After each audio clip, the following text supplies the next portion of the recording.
From the News Channel 5 Network, this is Medical Mondays.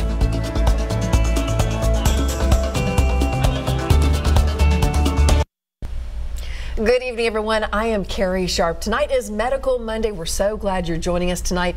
And I tell you what, if you are having trouble hearing this program right now, or if people are always coming into the room while you're watching TV saying, you have that TV too loud, this program is for you tonight. Let me introduce you to tonight's guest, because we are talking about hearing loss and hearing solutions. I have Dr. David Gnewikow with me. Thank you for coming in. Thank you for having me. I know you've been here before. I know we've gotten lots of answers or questions answered, so we appreciate you coming back in to do the same thing tonight.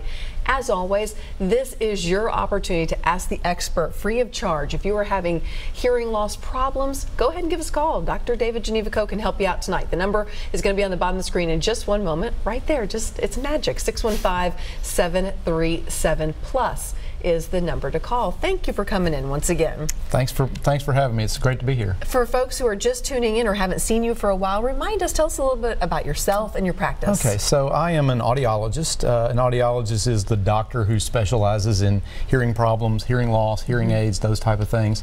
I own a practice in Mount Juliet. It's called Advanced Hearing Solutions. We've been in Mount Juliet for 11 years.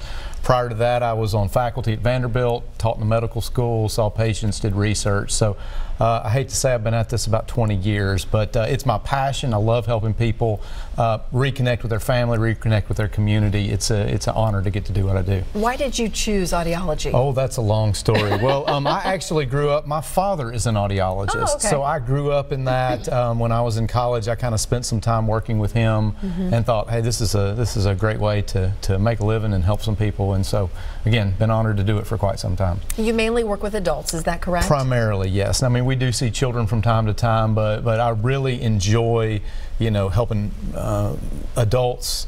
When we say adults, a lot of times people think older, but it's not necessarily older. I mean, I see a lot of patients in their 30s, 40s, 50s who it's not an old age problem. They have been around noise, or they've had some type of virus or something that's affected their hearing. So we help people really of all ages. And you know what, you just sparked a question in my mind. Everyone is so tuned in now with their earbuds. Yep. Does that mean younger and younger we're going to have hearing loss? Are you seeing that? Well, people ask me that question a lot, and I say, when did you grow up? And they say the 70s, and I say, they didn't have loud music in the 70s, did they? So it is different nowadays. When I was a kid, I hate to admit this, you had a Walkman. Right. And you had maybe a CD player if you were lucky, and you could listen for 30 minutes or 40 minutes.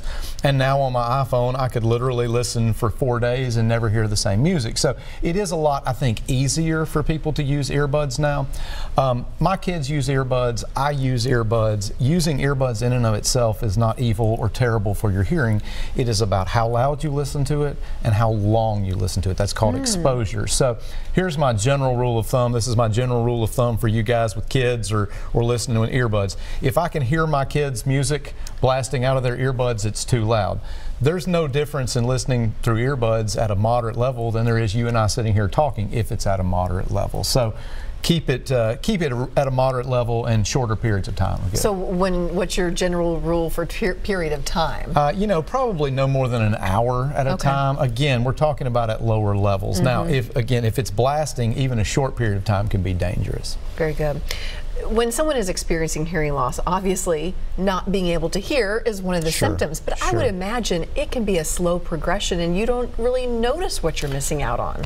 You're exactly right. It's almost always a slow progression. So early signs and symptoms are usually, I think people think of hearing loss as not hearing, but it usually shows up more as misunderstanding. Oh. Well, did you say fit or sit? Was his name Jim or Tim? It's not that the person does not hear any sound at all. It's losing bits and pieces of sound, and we'll probably talk about that when people call in, but it generally affects higher pitch sounds first. So inability to hear consonant sounds. Hearing loss a lot of times shows up in more difficult environments first. That is, you and I could sit here and carry on a conversation fine, but if there were a lot of background noise, it gets a lot harder for me to do that when I have hearing loss. Another early sign is tinnitus, which is ringing in the ears. So a lot of times people have experienced that when they've been around loud noise, but the more constant that becomes, more likely that it may be that there's a hearing problem also. Is a hearing aid always the solution? A hearing aid is not always the solution. So that does depend on the type of hearing loss that somebody has. There are some types of hearing loss that are medically treatable. So if you've had kids that have had tubes in their ears or fluid in their ears, they might have an actual hearing loss during that short period of time when they have fluid, or sometimes a long period of time when they have fluid. That's medically treatable. They put a tube in, or they do some type of procedure. There are certain types of hearing loss that affect how the eardrum moves or how the bones in the ears move. Those are medically treatable. What most people experience as we age, or when we've been around a lot of loud noise, is called sensory neural hearing loss. That is not medically treatable. That is more of a permanent condition. So that's when we start talking about hearing aids. There are things other than hearing aids that can help, other assistive devices. We've got incredible technology now, which again, I'm sure we'll talk about over the next hour or so. But it's not always hearing aids, but a lot of times that's the primary solution. And I'm sure that is a hard conversation because there is so much to wade through, it seems like. Absolutely. I'll take the rest of the hour. We're not taking any calls. No, I'm kidding. There is so much to wade through. And I think for the consumer, that's one of the reasons that I was honored to be able to come on this show and kind of share some of this stuff, because for the consumer, this is so confusing. There are 20 different brands of hearing aids, and they all send out, you know, junk mail to the mailbox and full-page ads, and this is the best, and this is the best, and this is the best. And even for somebody who has a PhD in hearing, I can't keep up with all of the little nuances of the different hearing aids that are on the market. So here's the fact. This is the take-home message on hearing aids. The brand doesn't matter. Oh, okay. Honestly, the cost is not that big of a factor in success. The biggest factor in success is how those hearing aids are selected and fit for the individual. So it's not about buying the best and the most expensive, it is more about the fit. And again, I can go on and on about that, but that is missing from all the marketing pieces. It's come by this new X brand or Y brand or Z brand of hearing aid. A good audiologist, somebody who knows what they're doing and understands the technology and understands hearing loss, can make almost any hearing aid work if it's appropriate for that patient. And so you have the expertise to say, I think this one is going to work best for you and what you're dealing with. Absolutely. And so what we do is we'll sit down with somebody and really just interview you and say, okay, tell me about your life. Tell me about what situations are problematic. Tell me about when your wife or your husband is fussing at you. Tell me about the restaurant. Tell me about church. Tell me about school. And then that helps us sort of narrow down what technology may be appropriate and what we might immediately rule out. I have a pretty simple approach to hearing aids. It's easy and comfortable. You know, I have people come in and ask me about all this amazing technology. My number one thing is, let's make this easy for you. You know, especially if we are talking about people who are older.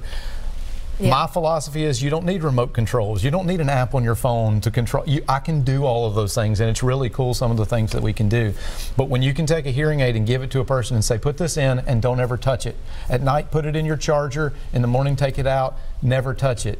People do fantastic with hearing aids. Absolutely. Yeah, so they do have ones that work with an app now, though? Absolutely. I can, believe it or not, I can lose my hearing aid and take my app and go around the house and find it with an app on my phone. There's an advantage to that, too, I'm sure, when you're trying to find one of those little buggers. Okay, absolutely. We're going to take a quick break. When we come back, go ahead and give us a call with any of the questions you may have. 615-737+ is the number to call. We will get those lined up, and you get to ask the questions next. Stay with us.